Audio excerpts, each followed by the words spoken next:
All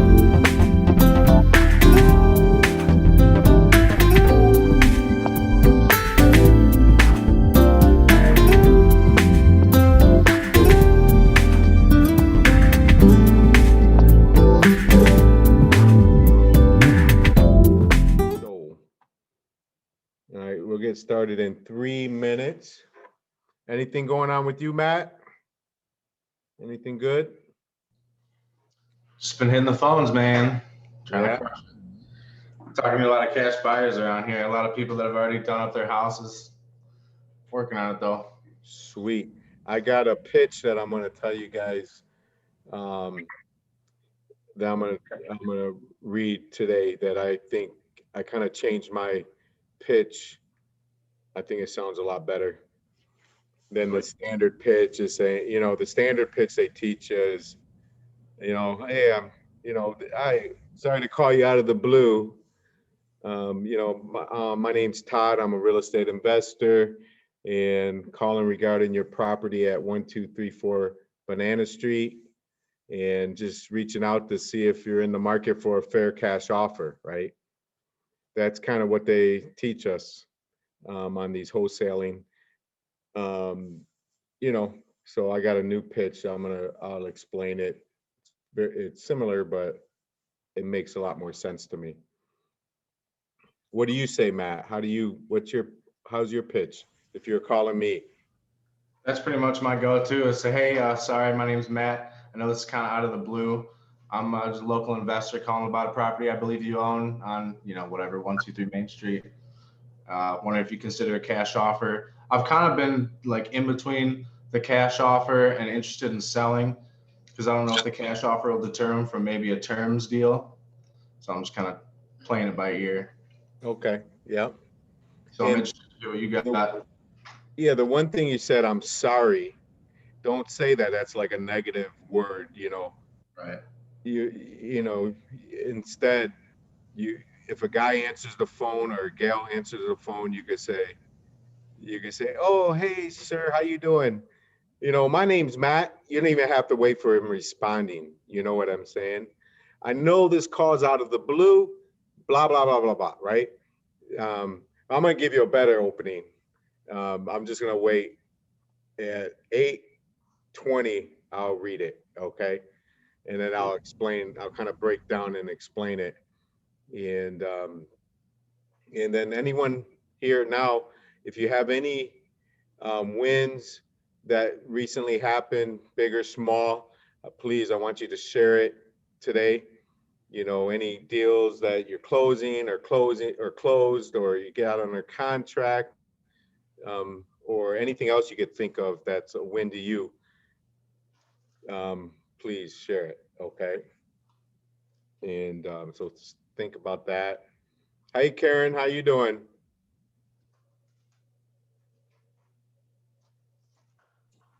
I'm good, Todd. Hey, how are you? I'll be appearing in a minute. I don't like to do the shielded screen. I'm just no problem.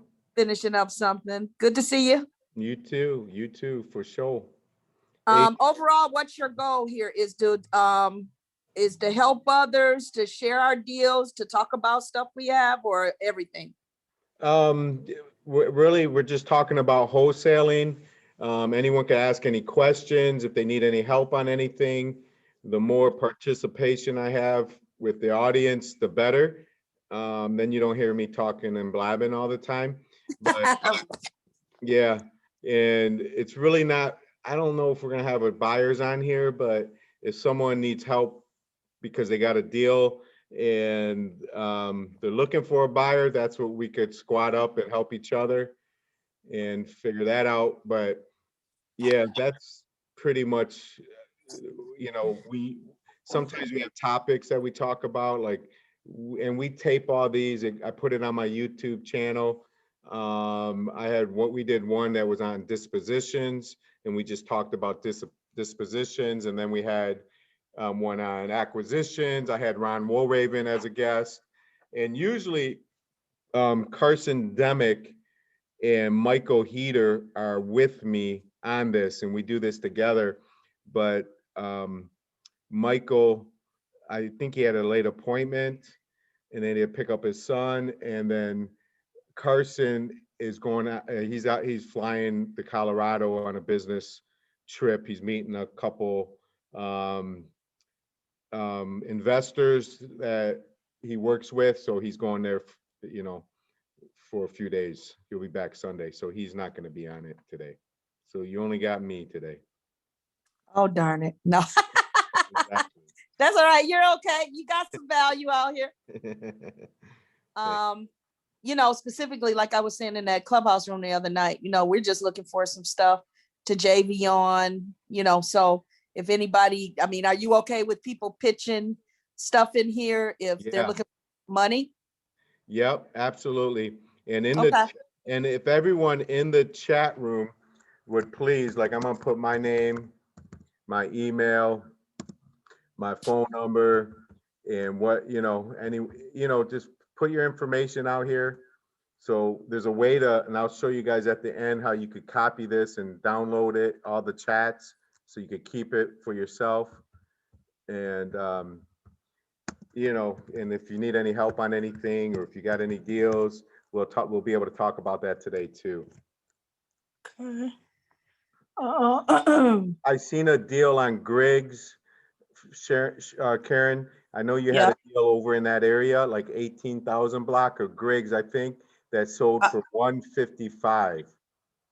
I was 19,000 block, but that's doggone inspiring for comps. Yes, it's on the other side of Wyoming. That's really good. Oh yeah, no, yeah, for sure. I mean, it's some great stuff happening, of course, in 221. I mean, from what I'm hearing, inventory is dry. But that's been like this for a minute, so I'm kind of scratching my head on people that are saying, it's nothing happening out here. I'm like, it's a lot happening. It's a lot of money out here. It's a lot of everything out here. It's just all about your mindset. Like you was telling the guy, you just got to think, I can get out here and do whatever I need to do and just have that confidence, and that'll take you a long way.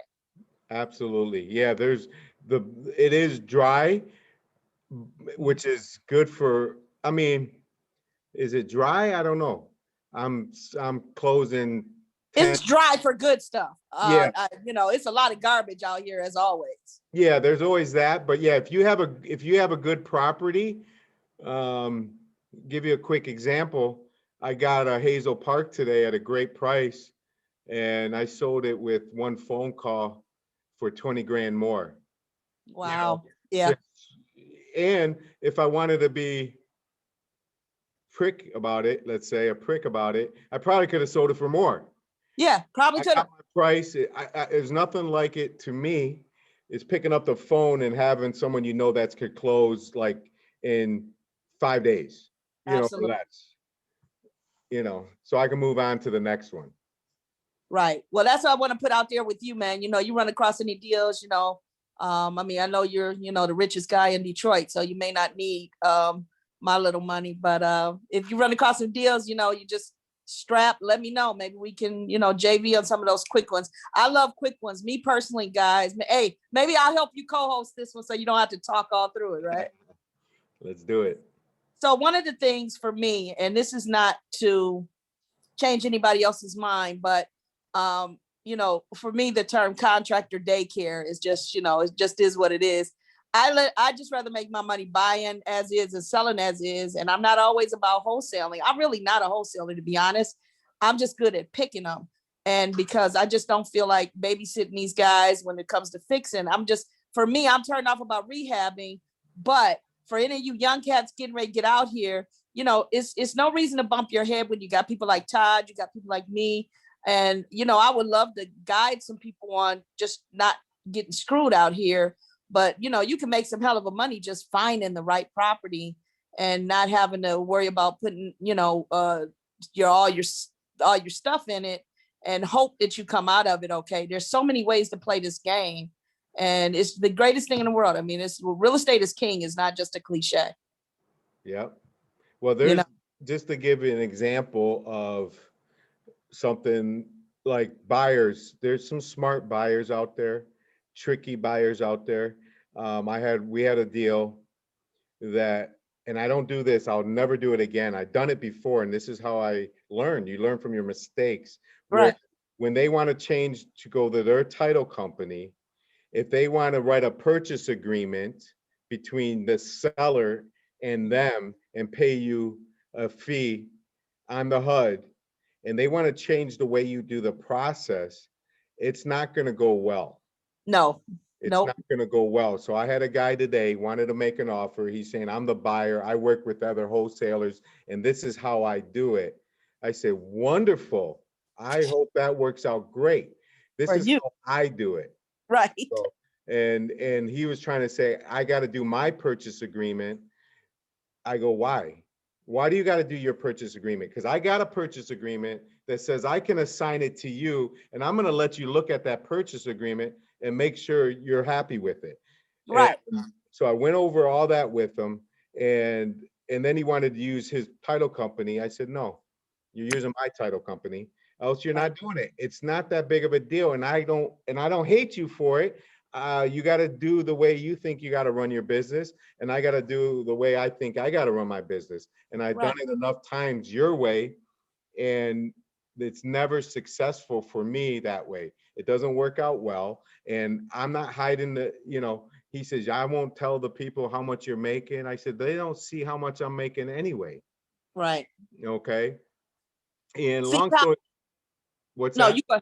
I'm sorry. I was gonna say, Todd, see, I'm at a point in my real estate career. I don't care if somebody knows what I'm making, because you know what? If I've got something that you want, and and my seller couldn't sell it with anybody else, and I was able to put it under contract and move it, I'm not gonna hide it from my seller. But that's just me, because Yeah. it just, for me, when you try to keep numbers out of it, then it gets complicated. Full disclosure just works for me at this point in my life. But I'm older now, so I'm Yeah. just a no BS kind of investor. Hey, I'll tell you what I'm making, and if you don't want to sign on this great house I have that you want, then kick rocks and somebody else will. Well, um, the buyer, I understand that. I'm not telling the buyer what I'm making. They'll know Mhm. at closing. Oh, When they sign my assignment agreement, the way I have it set up, the traditional assignment agreement says you got it for this price, and right. I'm assigning it to you for $10,000. Okay. Let's say I'm selling a house for 40, and then it says I'm assigning it to you for 10,000. So you're paying 50, pretty much. I Mm-hmm. don't do it that way anymore. It says in mine, it says, um, my, you are buying it for $50,000. This includes my fee and the purchase price fee. And then Mm-hmm. when I send them over the purchase agreement to review, I cross off the purchase price. So I Got, don't show it to them at all, I because got you. they do count your money.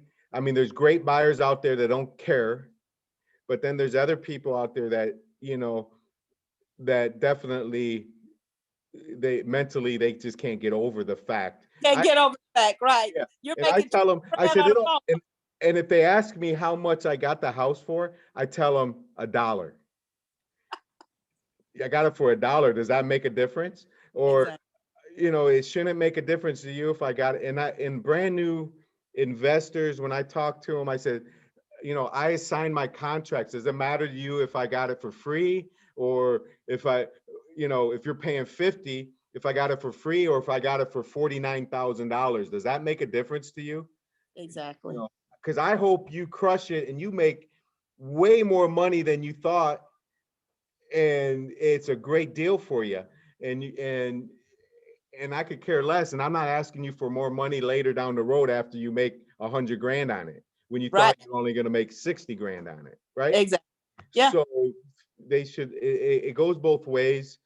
And so that's how I try to mentally train my buyers.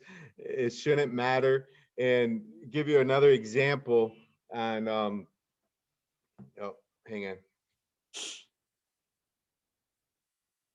Let me just tell someone I'm on a Zoom. It looks Where's important. your secretary, man? You're rich. I wish. But have somebody answer your calls, man. I'm afraid to.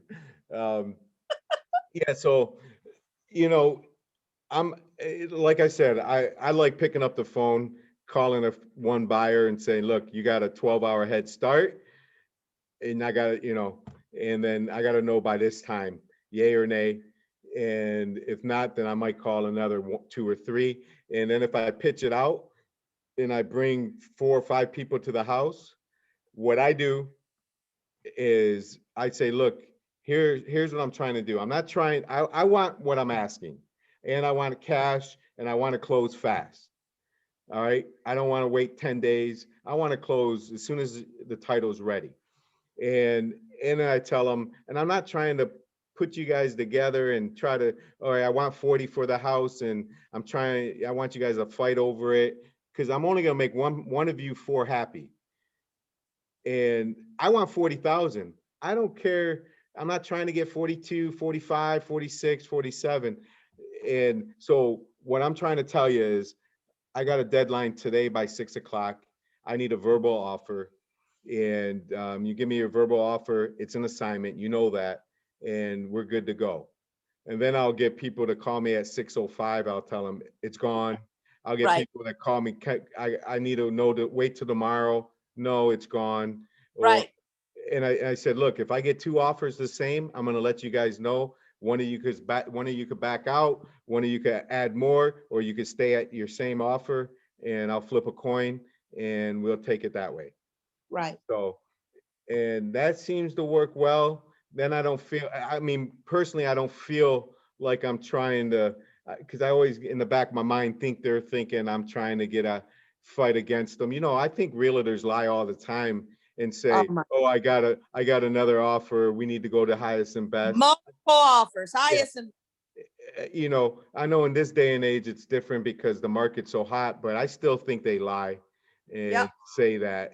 And I don't want people to think that I'm trying to, lie and do that. I want what I'm asking. And if I get more, sometimes I take less. It all depends. I'm taking the best offer that makes sense, and take it from there. Right. I got you. Yep. Okay. Yep. What are you, how many deals are you doing a month roughly, Todd? Um minimum 10. And my goal is to do 20 a month. And I have not hit that yet this year, but it always seems to be, if I could count the first week of the next month, yes, I'm going to hit it, but I don't do it that way. So I'm just trying to close, because the more I don't ever count the money before I get it. And I don't also even worry about the money. I'm more or less looking for the deals, trying to help people. It's fun. This is a fun thing for me.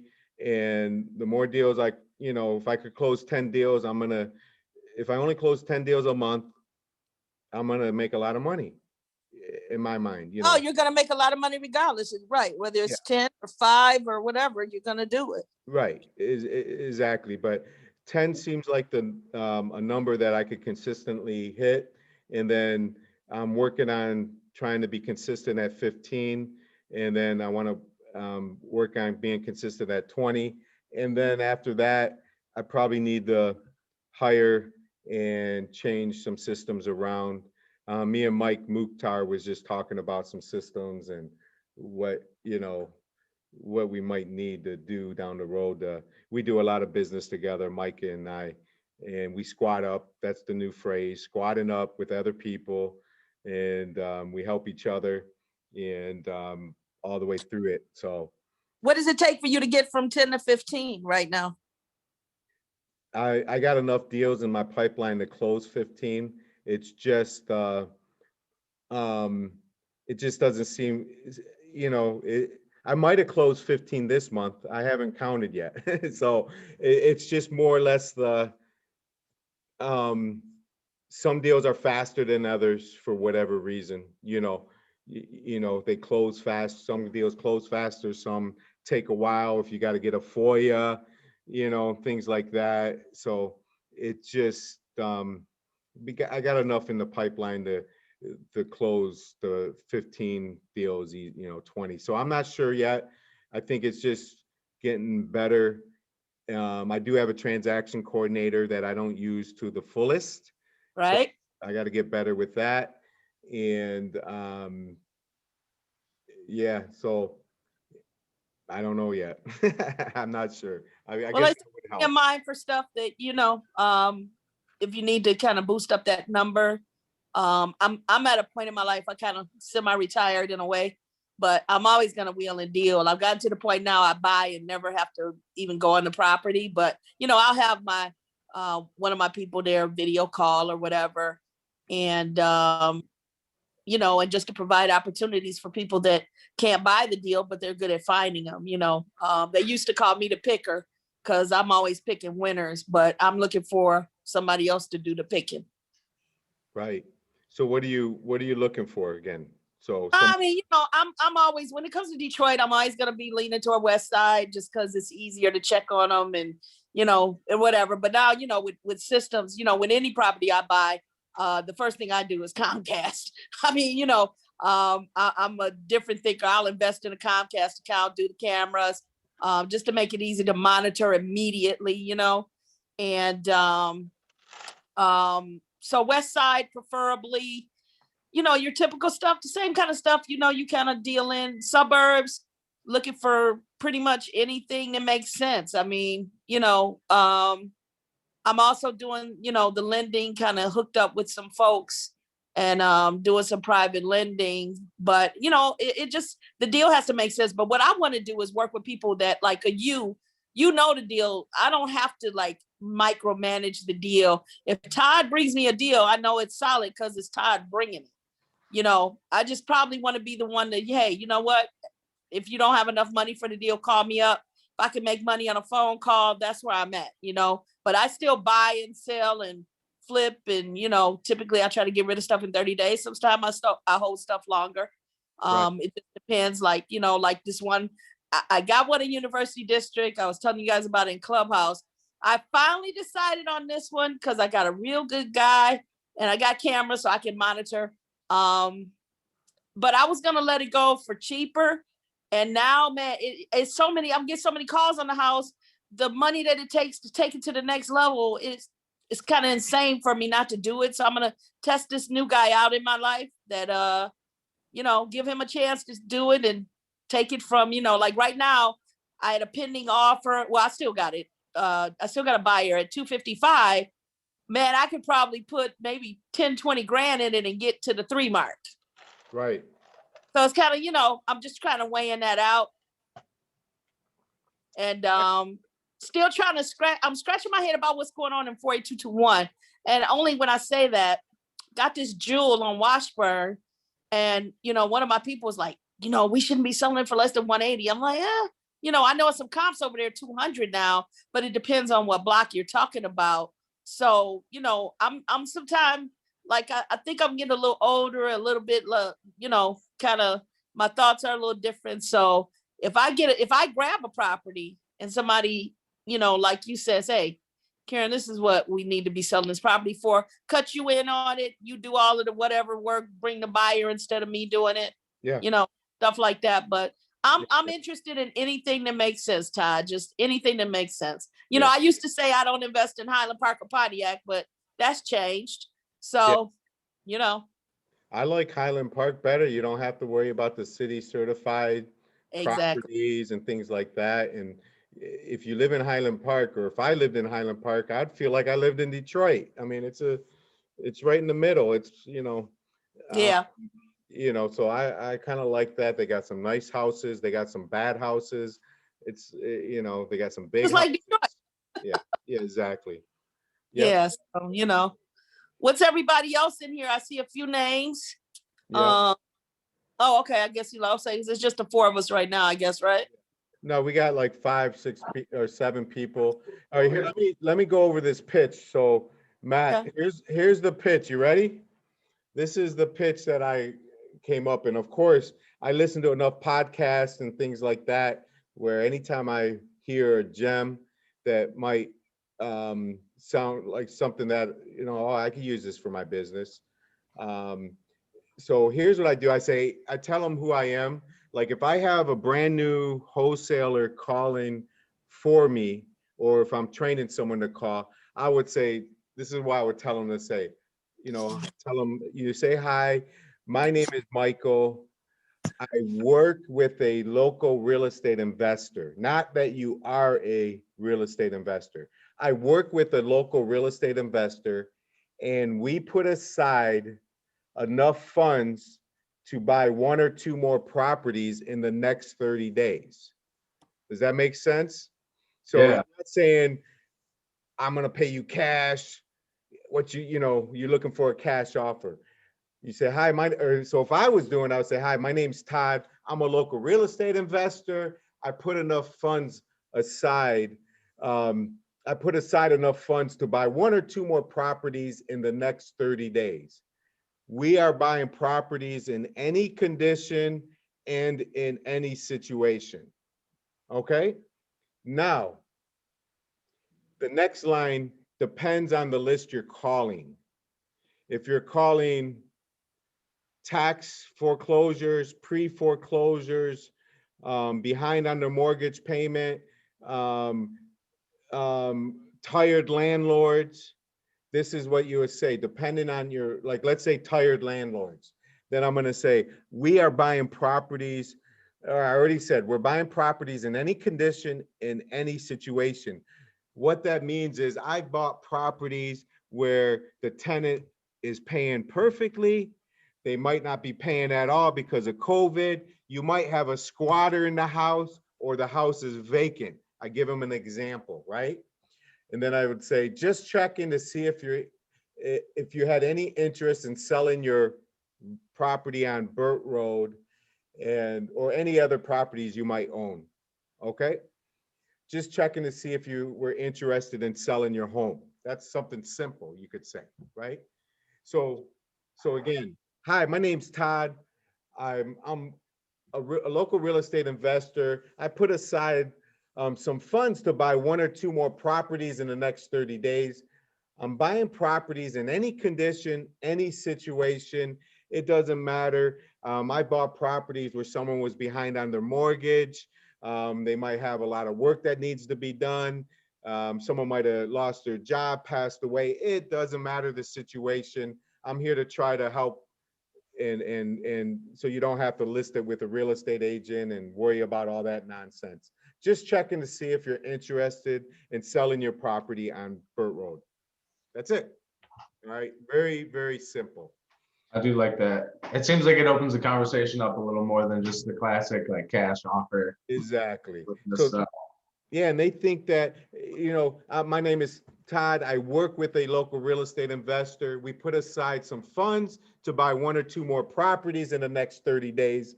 And we buy in any condition, any situation. And again, depending on the list you're calling, you want to throw that in. You could be behind on taxes. You could be going into foreclosure, or the house just needs a lot of love. It doesn't matter. Bad tenants. Those are the properties we like to buy. Just checking to see if you are looking to sell your property, right? If they say no, so let me ask you this. Do you have any other properties, or do you have any land that you might be interested in selling? No, I don't. Okay, one more question before I hang up. Do you have any friends, family, anyone else that might be in a situation where they need to sell fast and they might benefit from this? Because what I do is I pay referral fees. I promise you, if I do something nice and if I'm able to help them, I'll do something nice for you. No. Well, I appreciate it. Um, I really appreciate you talking to me. If would it be okay? You think you might want to sell the property in the next 30 days, 45 days, 2 months, 3 months? Would it be okay to follow up with you? No. Okay. Well, I'm a licensed real estate agent. If you ever want, blah, blah, blah, blah, blah, blah, blah, right? I'm trying to get them. Maybe they'll laugh a little bit. Maybe they don't, whatever. So that's the easy, simple, a lot smoother pitch that I see. And again, I got it off of a podcast, and I might have tweaked it a little bit to make it for me. And then please take mine and tweak it a little bit to make it for you, because you got to be comfortable in what you're saying and how you're saying it. else they're gonna read right through the lines, and you can't read it. And so you got to make sure when you're on the phone, you're standing up. I don't like using the dialer because I like to be looking at my computer. I want the people I call need help. So I don't need a dialer to rush through their phone numbers. Yeah. Personally. Right. Yeah. You know what? I've been thinking about that because I've been hitting it after I get off work. And I don't know if it's the time I've been calling, like usually 4 to 8, 5 to 8. I'm getting a decent amount of answers, but not really what I've expected. So I've been thinking about maybe it'd be nice to just have someone go through like the thousands of numbers that I have and maybe filter that down to people that actually want to sell. And then I could get my time, using that more appropriately. But I wanted to kind of try to get after it a little bit and see how the dialer would go. And I have been doing, it has been an absentee list, like 30% or more equity. So I've been trying Yeah. to get that in the downriver area. And Yeah. And you know what? So Matt, that's where you're going to talk about you buy properties in any situation. You might have a tenant that might not be paying, or you might have a squatter in the house, or the property needs to be vacant, or the city's on your tail trying to, you got to pay for this and pay for that and blah blah blah. And or someone just is just getting ready to, go to the next level and sell their rental properties. That's what I'm here for. And I'd like to make you an offer that works well for you, works well for me. Just checking to see if you're interested in selling. Then be quiet and see what they say. If they say, "What's my offer?" then you got to take it from there. I would say, "Oh, great. If I made, let me ask you a few questions and I'll see what I can do to make you happy." And boom, I get right into it.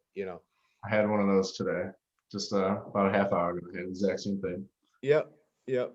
I'll And try that out. I'll try that new kind of pitch you ran. I'm interested to see how that goes. see what, yeah, let me know next week or reach out to me if you have any questions. Here's a voicemail. I might have told you guys this before. I'm not sure. I learned it on a podcast. I love it. So if you're leaving a voicemail for someone, let's say you're calling a tired landlord, you could tell them, "Hey, hi, sir. How you doing? My name's Todd. I'm calling you regarding your property on this street." I never say the full address because you might not be leaving it to the right person. I'll just say, "I'm calling you regarding a property on Robeson Street. And my number is 248-497-9195. It's really important you call me. Because, and then you hang up the phone. You just stop it dead. It's really important that we talk because, and you'll get people to call you back. They're going to call you back mad. They might call you back, who, they'll call you back and you can say, "Hey, oh, who is this? Oh, hey, how you doing?" You find out a little more. I talked to so many people. Didn't I leave you a voice message? They'll say, "It got cut off." "Oh, really? What's your address, please?" Boom. Tell your address. "Oh, yes, sir. Yes, sir. Thank you so much for calling back. I'm a local real estate investor. I set enough money aside to, some funds aside to buy one or two more properties in the next 30 days. We're buying in any condition, any situation." I go right into my spiel and try to grab them. So just a couple little things there that that I like to say. And the money is always, they always say the money's in the follow up. You gotta follow up. Okay, you gotta figure out a method, a CRM, a piece of paper to remind you to follow up when you're supposed to follow up. Okay, because that's when you're gonna get them. And when they're gonna need you, you want to be in front of them for that. Okay. And all right. Any anybody have any questions so far? Anything you want to talk about today? Come on. I was kind of curious I mean, I know you said you like cold calling. Is that where pretty much most of your deals come from? Are you doing mailing and stuff too, or Facebook ads, any of that fun stuff, or all of it? No, don't do any mailing. No, I mean, I might mail 5 pieces of mail a week, someone that I know is they need help, and I call them, I text them, and then I might send them um, like an invitation dollar store card that I write in. You Do you know, get good responses from texts? yeah, More calls? yeah. I think anyone you call, if you're on a specific list, you should be texting them also. Because remember, people you call like a certain way to be contacted. They might like a phone call, they might like mail, they might like a text message. So you got to respond in that way. My first thing is you call, you text, and then you scrub your list that you have and remove anyone that said that you spoke with, and then you might mail them. Don't mail the whole list first. Do it the other way. Call them, text them, keep on them, follow up, and at the end, mail them. You'll save a lot of money that way. And some people might want you to email them. So you could maybe throw that in there, you know, send them an email.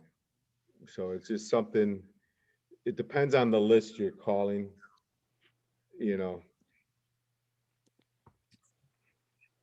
Sweet. Emmett Foster, thank you for joining, my man. How you doing? Hey, hey, hey, hey, hey. Just out here trying to raise some money for my fund, Oh, nice. What fun. my flip fund. Yeah, all I can say to that is engage people. That's my big takeaway. Have a conversation with the seller. What I've learned in the wholesale business is real estate is about emotions. It's a transfer of emotions.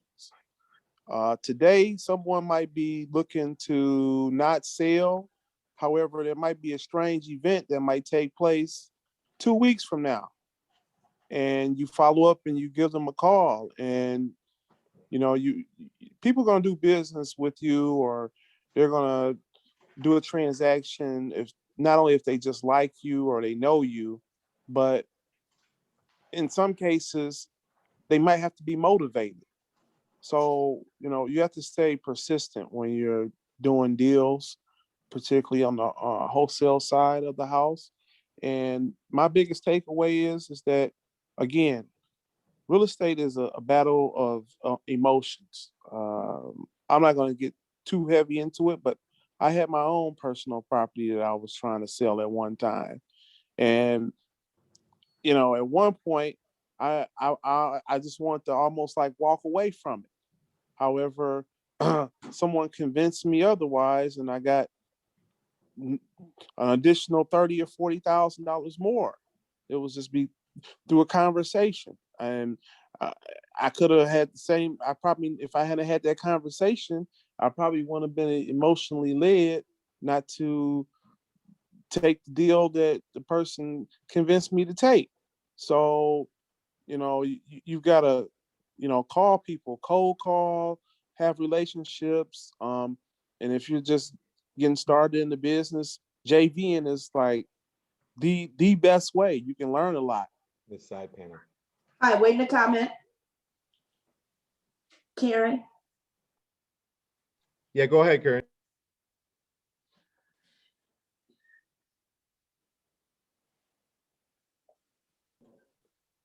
Karen? Karen. Oh, Oh, I'm sorry. I'm sorry, Karen. guys. Oh, we lost Karen for a minute here. all right, go ahead, Emmett. I'm sorry. I thought she wanted to ask you. Oh, okay. Yeah.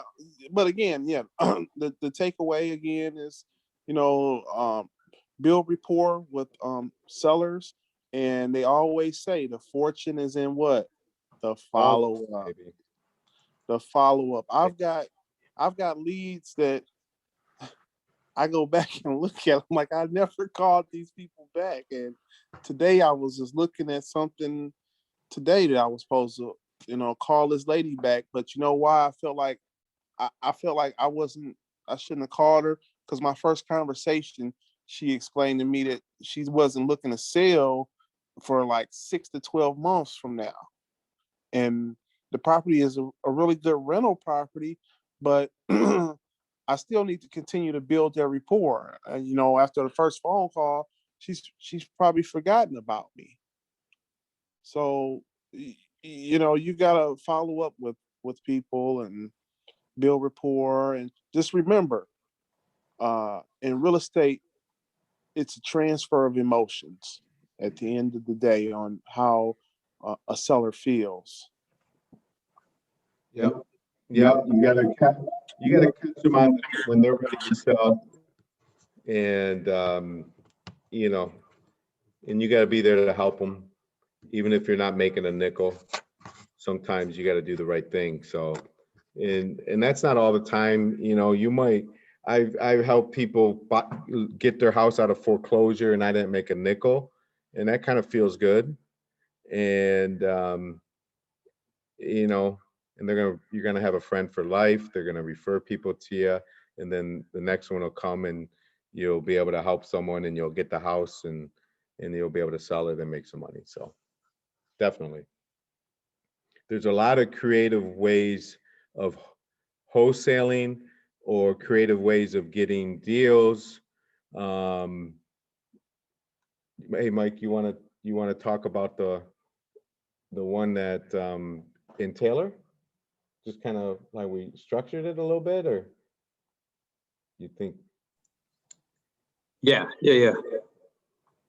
Sorry.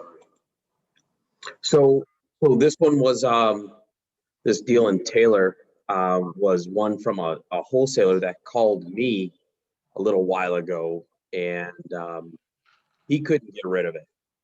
And it's been about a couple of months. And I called the wholesaler back. I said, "Hey, whatever happened to that property? Did you end up getting rid of that?" And he's like, "No, I couldn't get rid of it." I said, "Why don't you let me try? Let me try with the buyer." And I know Todd and I have been working on it, but it took a lot of creative ways of thinking about how to get rid of this. This is not a typical wholesale. It's more of a rental. Todd, I think is the way you would put it, right?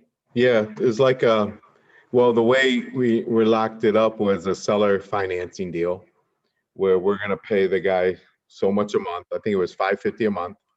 It's a rental. The guy's renting it, and there's probably 40,000 of equity.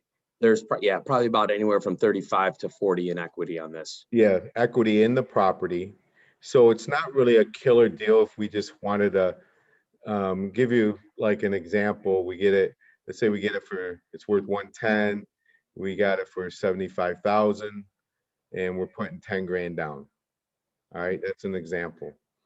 And we're paying 550 a month. It's rented. It's probably under rented.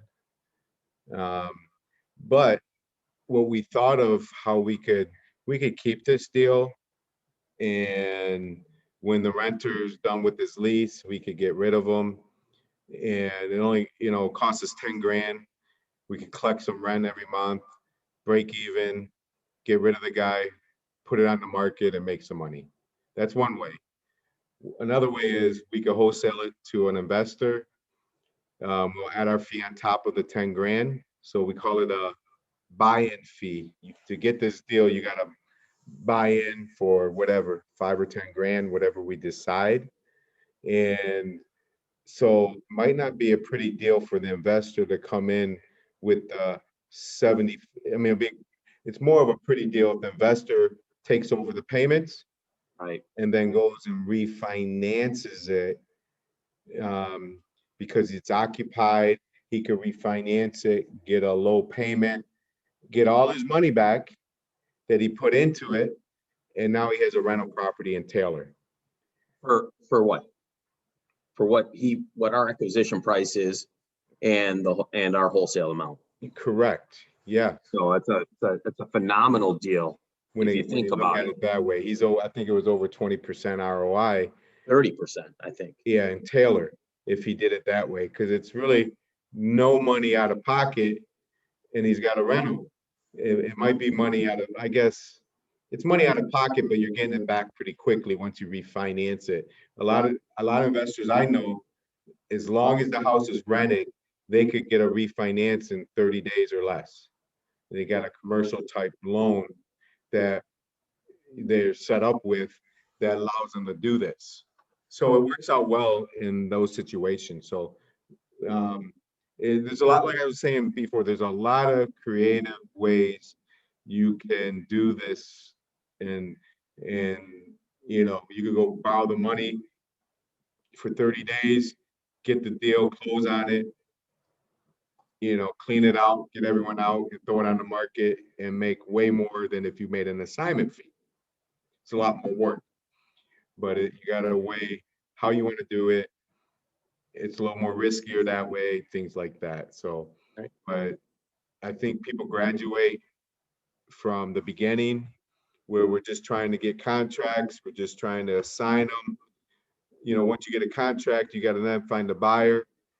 So you got to learn that process. So